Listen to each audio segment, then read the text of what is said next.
जय हिंद, जय भारत। पेंशनर और फैमिली पेंशनर्स की वेलफेयर से जुड़ी जानकारियों के साथ मैं रीना सुधार आप सभी का स्वागत करती हूँ।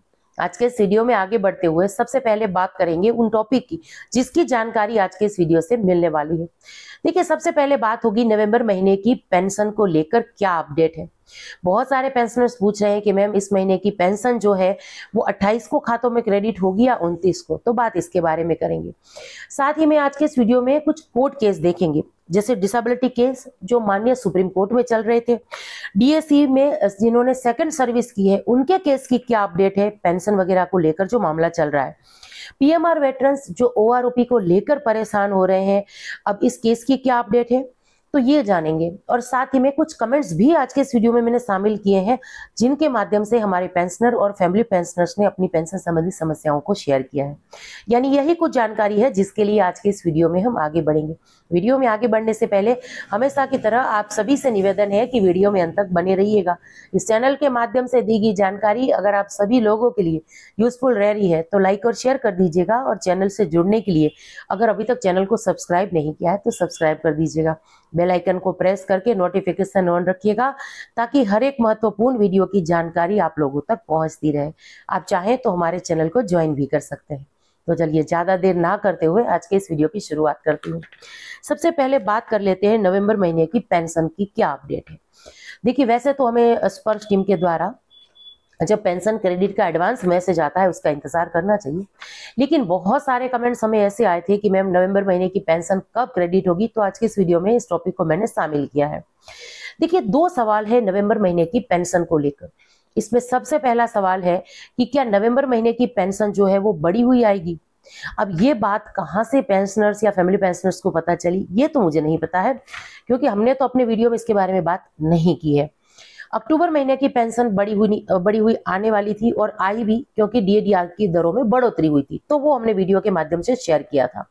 अब नवंबर महीने की पेंशन बढ़ी हुई आएगी। अब शायद हो सकता है सोशल मीडिया में कोई ऐसे वीडियोस आपने देखे हो या उसके माध्यम से आपको पता चला हो, पर यह जानकारी सही नहीं है। नवंबर महीने में भी आपको वही पेंशन मिलेगी जो अक्टूबर महीने में मिली थी, यानी बढ़ी हुई तो है पर वही जो अभी 58% हमारी महंगाई दर हुई उसी की बढ़ोतरी मिली है, उससे ज्यादा और कोई बेसिक वगैरह में बढ़ोतरी नहीं हुई है। और साथ ही में दूसरा सवाल जो नवंबर महीने की पेंशन को लेकर है कि 28 को क्रेडिट होगी या 29 को क्रेडिट होगी। तो देखिए, क्लियर तो ये स्पर्श के मैसेज के बाद ही होगा, लेकिन उम्मीद है कि 29 को क्रेडिट होगी, क्योंकि 30 को छुट्टी है, हॉलीडे है, संडे है, तो 30 की उम्मीद नहीं है, 29 को क्रेडिट हो सकती है। चलिए अब वीडियो में आगे बढ़ते हुए बात करते हैं डिसेबिलिटी केस की। देखिए, आप में से बहुत सारे पेंशनर्स ऐसे होंगे जिन्होंने डिसेबिलिटी को लेकर केस किया था, अलग अलग एएफटी में, हाई कोर्ट्स में वगैरह में, लेकिन वहां से अब जीत तो गए, बावजूद इसके जीत मिलने के बावजूद इसको इम्प्लीमेंट नहीं कर रही थी केंद्र सरकार। अब इसके खिलाफ जो माननीय सुप्रीम कोर्ट में ये मामला गया था, तो वहां से देखिए ये डिसेबिलिटी केस जो थे शायद कुछ 350 के आसपास है, इन सभी को डिसमिस कर दिया गया है। यानी अब ये राह आसान हो गई है उन सभी पेंशनर्स के लिए जो अपने हक के लिए सालों सालों से लड़ रहे थे। तो अब जल्दी से ये ऐसे सारे जो फैसले जो अलग अलग कोर्टों के द्वारा दिए गए थे उसको अब हो सकता है कि लागू करने में कोई भी दिक्कत नहीं आएगी। बाकी इससे जुड़ी हुई कोई भी अपडेट होगी तो मैं जरूर से शेयर कर दूंगी। चलिए अब वीडियो में बात करते हैं डीएससी में जिन्होंने सर्विस की है सेकंड सर्विस, और उनको 15 साल कंप्लीट नहीं हुए थे और घर आना पड़ा था एज कंप्लीट हो जाने की वजह से। तो ऐसे में 15 साल कंप्लीट नहीं थे तो पेंशन वगैरह नहीं बनी थी, ऐसे ही वो बिना पेंशन के घर आ गए थे। 14 ईयर की सर्विस उनकी कंप्लीट थी, लेकिन सिर्फ कुछ दिनों की वजह से उनकी पेंशन उनको नहीं मिल रही थी। अब ऐसे सारे केस जो लगे थे, अब उसकी जो सुनवाई भी है 12 जनवरी 2026 तक टल गई है। अभी इसी महीने 18 तारीख को सुनवाई थी। तो बहुत सारे पेंशनर्स जो हमारे चैनल के साथ जुड़े हैं वो कह रहे थे कि मैम इसकी क्या अपडेट है, हमें बताइएगा। कई बार एडवोकेट सर से हमारी बातचीत भी नहीं होती है, हमें जानकारी नहीं मिल पा रही, लेकिन सिर्फ आपका एक चैनल ऐसा है जो इस बारे में बात करता है। तो मेरी भी एक जिम्मेदारी है कि जो आप लोग विश्वास बनाए रखे हैं मेरे चैनल पर उसको मैं कायम रखूं। तो जो भी केस की अपडेट वगैरह होती है मैं एडवोकेट सर से बात करती रहती हूँ, फिर उसके बारे में मैं आपको जानकारी देती रहती हूँ। तो अभी 18 तारीख को जो ये केस थे सारे डीएससी के सेकंड सर्विस के, उनमें 12 जनवरी 2026 की नेक्स्ट डेट पड़ी है। समय कंप्लीट हो जाने की वजह से सुनवाई नहीं हुई थी। तो अब जो भी अपडेट होगी 12 तारीख को इस चैनल के माध्यम से आपको जानकारी उसकी मैं शेयर कर दूंगी। चलिए अब बात करते हैं पीएमआर वेटरन्स की। बहुत सारे पीएमआर वेटरन्स ऐसे हैं जो ओआरओपी को लेकर परेशान हो रहे हैं। कोर्ट केस किया था लेकिन जीतने के बावजूद इम्प्लीमेंट नहीं हो पा रहा था। केंद्र सरकार ने जो रिव्यू पिटीशन दायर की है, अब उसमें 7 जनवरी 2026 की यहाँ पर डेट आई है। तब तक आपको इंतजार करना पड़ेगा। सुनवाई के दौरान क्या होता है सब जानकारी आपको इस चैनल के माध्यम से मिलती रहेगी। चलिए अब वीडियो में आगे बढ़ते हुए कुछ कमेंट्स देख लेते हैं। एक वेटरन्स लिख रहे हैं कि मैम आपका नंबर क्या है, मुझे एसीपी के लिए सीपी ग्राम पर कंप्लेन करना है। ये फोन नंबर मांग रहे हैं और एसीपी को लेकर जो है इनको कंप्लेन करनी है। देखिए मैं फिर से दोहरा रही हूँ कि इस चैनल में, इस वीडियो में मैं ज़्यादा से ज़्यादा ऐसे टॉपिक शामिल करती हूँ। कमेंट्स भी मैं इसलिए शामिल करती हूँ ताकि ज़्यादा से ज़्यादा पेंशनर, फैमिली पेंशनर्स तक जानकारी पहुँच सके। लेकिन मुझे ऐसा लगता है कि देखिए नोटिफिकेशन ऑन ना रखने की वजह से पेंशनर्स तक मेरे वीडियोस नहीं पहुंच रहे हैं। और आज यही वजह है कि रोज ही हमें एसीपी एमएससीपी को लेकर जानकारी मांग रहे हैं, ऐसे कमेंट्स आ रहे हैं। देखिए रोज ऐसे कमेंट्स में अगर वीडियो में शामिल करूंगी तो जो रोज हमारे वीडियोस देख रहे हैं वो सोचेंगे कि देखिए सेम टू सेम एक ही जो टॉपिक है उसको मैं रिपीट कर रही हूँ। पर मैं भी समझ सकती हूँ कि एसीपी या एमएससीपी जिसका सीधा असर हमारी पेंशन बढ़ोतरी पर होता है, जो हमारा हक है, अगर उसको लेकर भी बात करना काफी जरूरी है। पर मैं रिक्वेस्ट कर रही हूँ कि प्लीज प्लीज नोटिफिकेशन ऑन रखिए। 2 या 5 मिनट का वीडियो जो मैं शेयर करती हूँ उसको देखिए। कुछ ना कुछ तो जानकारी आपको इस वीडियो से जरूर से मिलेगी। चाहे कोई सरकारी अपडेट होगी, कोई ऑफिस मेमोरेंडम होगा, पेंशन मंत्रालय से जुड़ी कोई जानकारी होगी, कोई लेटर होगा, केएसबी की जानकारी होगी, तो इस चैनल के माध्यम से आप अपडेट रहेंगे।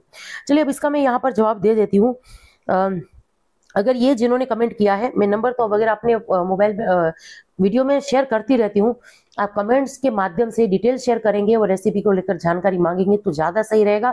इस वीडियो के माध्यम से मैं आपको ये सारी जानकारी शेयर करती रहूंगी और इससे क्या होगा, दूसरे जो ऐसे पेंशनर्स होंगे जो सेम केस के होंगे उनको भी इसका फायदा होगा। तो जिन्होंने ये कमेंट किया है उनसे रिक्वेस्ट कर रही हूँ कि फिर से कमेंट करिए, डिटेल में कमेंट करिए ताकि मैं विस्तार से वीडियो में आपको जवाब दे पाऊँ। चलिए अगला कमेंट देख लेते हैं।